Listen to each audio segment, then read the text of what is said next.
when they went to Yom Kippur, when the women went to Yom Kippur on the fast day, the Muslim neighbors babysat the children, the most precious objects they gave to them to protect.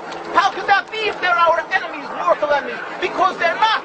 It's not a religious conflict. That's a Zionist ploy of accusing everybody of being anti-Semitic. You want peace?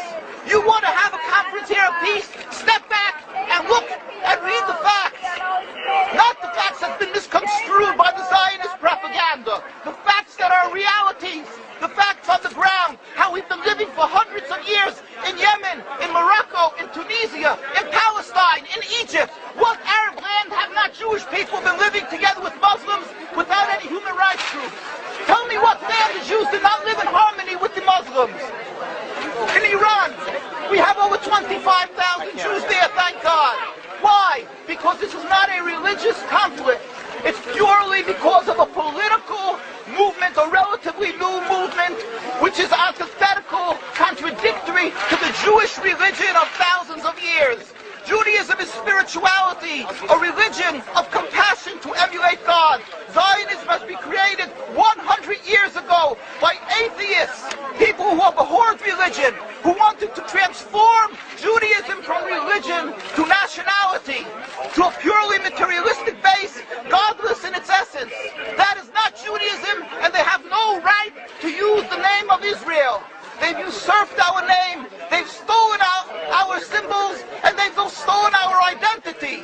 And they are causing death and destruction, year in and year out. For over 50 years, death and bloodshed has not stopped because of a pure ideological belief called Zionism. They sacrifice on their idol bodies, human beings, hearts, souls. They rent, they've destructed houses, they've destructed people's lives.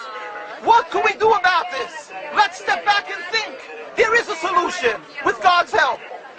If we would put away the politics, then we could know that we've been living and coexisting together. We most profusely apologize to the Muslims, to the Arabs, what has been done to them. And then we can return and make restitution for what has been done to them. And then we will be able to live in harmony. Not an Israeli state, but one Palestinian state. One state as we have been living for hundreds of years. There will be peace. And you will see that this 50 years has been a nightmare, a mirage, and nothing to do.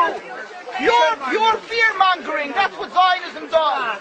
It's panic, going into a theater and yelling, fire, fire, that's what Zionists do. We've been living with the Muslims.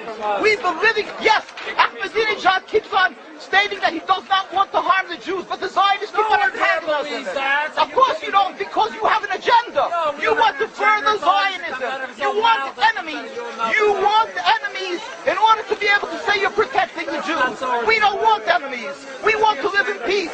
We have been always living in peace with the Muslims, and we will, with God's help, continue to live with them in peace. We implore the participants in this conference, read, step back, study the history truthfully, and see what the true Jewish voice is of hundreds of thousands of Jews who are still true to their religion, whether they're living in Jerusalem, whether they're living in New York. What do these Jews in Williamsburg section of Brooklyn, hundreds of thousands of Jews who are the most God-fearing in the community, why are they all opposed to the state of Israel? Why is that one Israeli flag in Williamsburg, Brooklyn? These are the most God-fearing religious Jews. Why don't they fly an Israeli flag? They have hospital help. They have solo ambulatories and everything free of charge to help people. The most greatest charitable organizations. Why these compassionate people don't support the state of Israel? Why not? Because they don't like Israel. Why not? Because they're self-hating Jews? Trying to build the Jewish state. Why? Are they fools? Are they fools? The reason is simply because they fear God. And I know why. You don't know why, and I know why. Because they're God-fearing. And God forbid us to have a state. We are in exile by God. We decree exile.